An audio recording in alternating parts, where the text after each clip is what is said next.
Welcome back, everybody, to the deep dive. Today we're going to be looking at motivation. Ooh, fun. It's something that I think everybody struggles with. Yeah, for sure. Whether you're leading a team or just trying to kind of hit your own goals. hmm And we've got a stack of research here that compares three big theories: Okay. Maslow's hierarchy of needs, Right. Locke, and Latham's goal-setting theory, Yep. and Lawrence and Nohria's four-drive theory. Okay. Sounds good. And I think our kind of mission today is to figure out how each theory tackles motivation Okay. and what that means for, anybody listening. Right. Yeah. One of the really fascinating things about all these theories is that they reveal the power of intrinsic rewards. Oh, interesting. Yeah. So, that deep satisfaction that you feel Mm. when you achieve something meaningful, Uh, it's not just about, external carrots and sticks. right. So let's start with that. Okay. Intrinsic versus extrinsic rewards. Yeah. Can you give me an example of each and maybe how they show up in someone's daily life? Yeah. So think about getting a promotion at work. Okay. So you get a raise, right? Yeah. That's an extrinsic reward, a tangible benefit. Yep. But the feeling of accomplishment, Yeah. the pride you feel, Mm-hmm. that's intrinsic. Gotcha. And often that's what really drives us. Oh, that's interesting. So you're saying, like, even if you didn't get the raise, you might still be motivated just from that feeling of accomplishment? Exactly. Huh.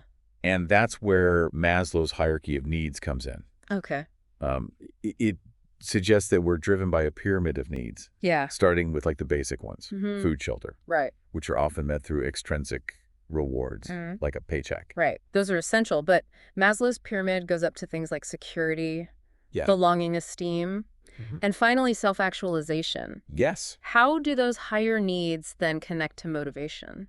So as you move up the pyramid, the focus shifts from the external rewards Hmm. to internal satisfaction. Okay. So for example, feeling secure in your job Right. might come from a stable work environment, Okay. which is extrinsic. Right. But the sense of belonging that you get from being part of like a great team, Uh-huh. that's an intrinsic reward. So even with a stable job, you might not be fully motivated if you don't feel like you belong Yeah. or that your work is meaningful. Precisely. And that's where some critics of Maslow Yeah. would say that the hierarchy isn't always so rigid. Okay. You might be driven by self-actualization, Right. even if some lower needs aren't fully met. Sure, we're complex. Right. So Locke and Latham's goal-setting theory. Yes. How does that fit into all of this? Okay. It seems very focused on achieving specific outcomes. It is, but those outcomes can be tied to both intrinsic and extrinsic rewards. Interesting. Locke and Latham identified 5 principles for setting motivating goals. Okay. Clarity, Mm-hmm. challenge commitment, feedback, and task complexity. So starting with clarity, seems pretty straightforward. You need to know exactly what you're aiming for. Right. A vague goal like be healthier isn't as motivating as a specific one like run a 5K in under 30 minutes. Ah. And that sense of achievement, Yeah. when you hit that specific target, that's a powerful intrinsic reward. So I see that kind of tying back to Maslow's need for esteem Yes. and accomplishment. Uh-huh. What about challenge, though? Okay. How much challenge is too much? That's where commitment comes in. Okay. If you're genuinely committed to a goal, you're more likely to embrace a challenge. Yeah. Think about training for that 5K. It's going to be tough, Right. but the commitment to that goal helps you push through. So even if the task is complex, the commitment and that sense of challenge can actually become intrinsically motivating. Exactly. It's not just about crossing the finish line, it's about the journey itself. Yes. And feedback plays a crucial role in that journey. Okay. It helps you stay on track, adjust your approach, and recognize your progress, which can all fuel your motivation. And regular feedback can also tap into that need for recognition Yeah. and validation that Maslow talks about, right? Yeah. It's not just about a pat on the back, it's about feeling seen and appreciated for your efforts. Absolutely. And that brings us to Lawrence and Nohria's 4-drive theory, Okay. which focuses on the fundamental drives that shape our behavior. Okay. The drive to acquire, bond, learn, and defend. So we've already touched on the drive to acquire, which seems similar to Maslow's lower level needs. Mm-hmm. But how does the drive to bond then relate to motivation? So the drive to bond is all about forming social connections Okay. and feeling a sense of belonging. Uh-huh.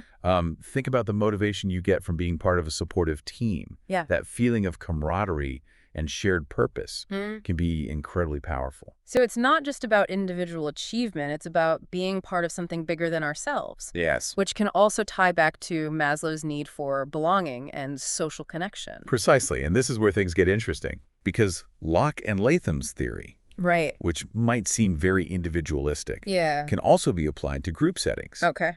So a team that's working towards a shared goal, Mm-hmm. providing each other feedback, Uh-huh. and celebrating their collective achievements. Right.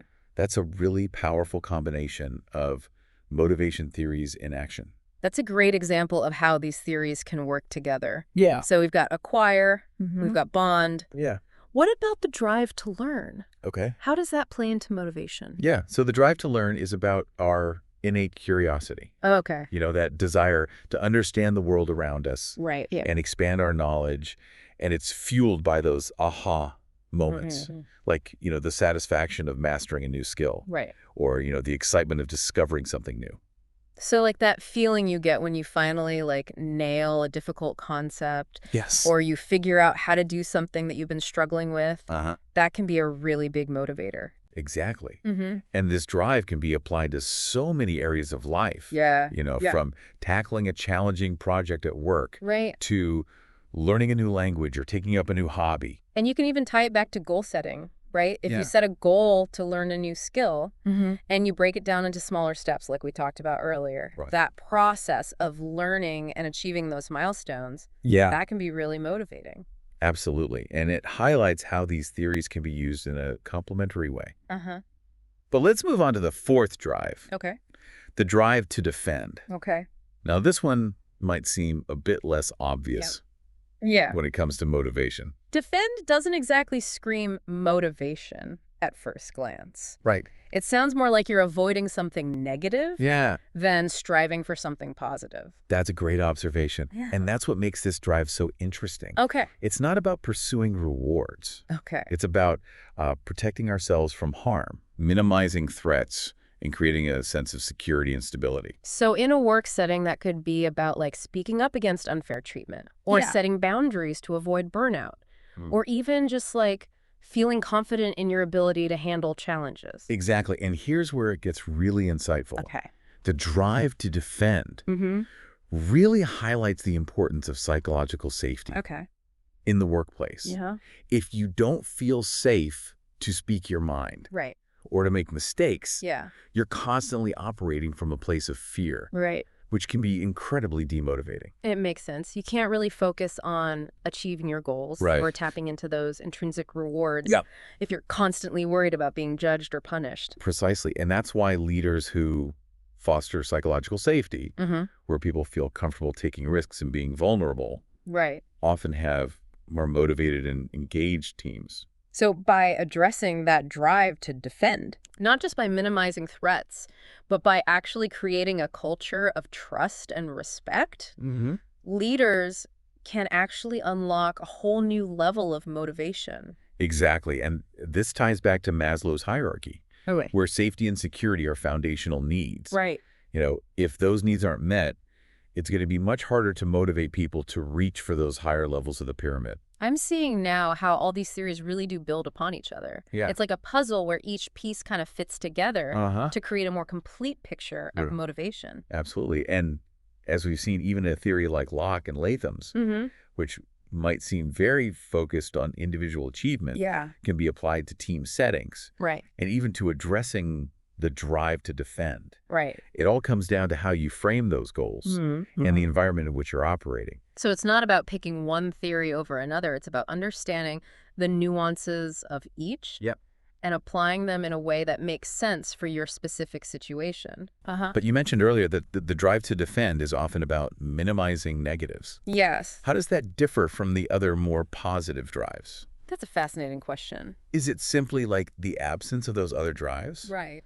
Or is it a unique force in its own right? It really gets to the heart of what motivation is all about. Okay. Is it simply the absence of fear and discomfort? Mm-hmm. Or is it something more proactive? Right. A drive to create, to achieve, to connect? That really makes you think, is it enough to simply avoid negative outcomes? Hmm. Or do we need something more? Right. A positive force pulling us forward Yeah. to truly unlock our potential? It's a question that researchers are still exploring. Okay. But what's clear is that both minimizing negatives Uh-huh. and pursuing positives play a role in motivation. Sure. Think about training for that 5K again. Yeah. You might be motivated to avoid the discomfort of being out of shape, Right. but you're also driven by the positive goal of achieving a personal best. So it's like a push and pull effect. Exactly. We're pushed away from things that we want to avoid Yeah. and pulled towards things that we desire. Uh-huh. And that dynamic interplay between positive and negative forces shapes our motivations in all areas of life. Yes. From our careers to our relationships to our personal goals. Absolutely. This is making me rethink how I approach motivation, Okay. both for myself and for those around me. Right. It's not just about offering rewards or setting goals. It's about understanding those deeper drives and creating an environment that supports both the avoidance of negatives and the pursuit of positives. Precisely. And that's where leadership comes in. Okay. A great leader understands those nuances and creates a culture where people feel safe to take risks, Right. to pursue their passions, and to contribute their unique talents. It's like creating a fertile ground for motivation to flourish, Yes. where people feel empowered to both defend themselves against threats, but also to strive for something greater. Beautifully said. And that brings us back to those 5 principles of goal setting. Okay. They're not just about achieving specific outcomes. Right. They're about creating a framework for motivation, a structure that provides direction, support, and a sense of purpose. It's like having a map and a compass to guide you on your journey, Yeah, but also a safety net to catch you if you stumble. exactly. And that's what makes these theories so powerful. They're not just abstract concepts. Right. They're practical tools that we can use to create more engaging, more fulfilling, and more productive lives. So whether you're leading a team, pursuing your own goals, or simply trying to understand what makes people tick, these theories provide a roadmap for unlocking motivation and achieving amazing things. Absolutely. And as we wrap up this exploration, I want to emphasize that motivation is an ongoing journey, not a destination. Okay. There will be times when you feel energized and inspired, and there will be times when you struggle to find that spark. And that's okay. Yeah. The key is to remember those principles we've discussed. Right. To keep experimenting and to find what works best for you. Exactly. But let me ask you something. Sure. We've talked a lot about creating environments that foster motivation. But what about those times when motivation feels elusive? Yeah. When we're stuck in a rut or facing a seemingly insurmountable challenge? Right. What strategies can we use to reignite that spark and find the motivation to keep moving forward? Yeah, that's a great question. Yeah, I think we've all been there, where we feel stuck or unmotivated. for sure. It's like hitting a wall in your journey. Right. What do you do in those moments? One thing that really helps me is to just reconnect with my why. Okay. Like, why did I start this in the first place? What's the bigger picture? Right. Sometimes just reminding yourself of the purpose behind your efforts Yeah. can really re-energize you. That makes sense. It's like zooming out to see the whole map again. Yeah. Instead of getting lost in one little detail. Exactly. And sometimes we set these big, ambitious goals. And they can just feel overwhelming. Yeah, for sure. And in those cases, I find it helpful to break those goals down into smaller, more bite-sized steps. That's a classic productivity tip, but it really works. It does. It's much easier to stay motivated when you feel like you're making progress, Yeah. even if it's just small wins along the way. Absolutely. And those small wins can actually tap into our need for achievement and recognition, which, as Maslow and Locke and Latham pointed out, are key drivers of motivation. So it's like creating a positive feedback loop. Yes. You achieve a small goal, you feel good about it, and that motivates you to keep going. Precisely. Another strategy I use is to surround myself with positive, supportive people. Okay. People who inspire me, people who challenge me, Yeah. and remind me why I'm doing this. It's like having your own personal cheer squad. Exactly. People who believe in you and push you to be your best self. Yes, and that sense of connection and belonging, as we discussed earlier, can be a huge source of motivation, especially when you're facing challenges. So it's not just about individual grit and determination. It's about tapping into the power of our relationship Yeah. and creating a support system Right. that helps us stay motivated. Absolutely. And, sometimes the best way to reignite that spark of motivation is to simply step back Okay. and try something new.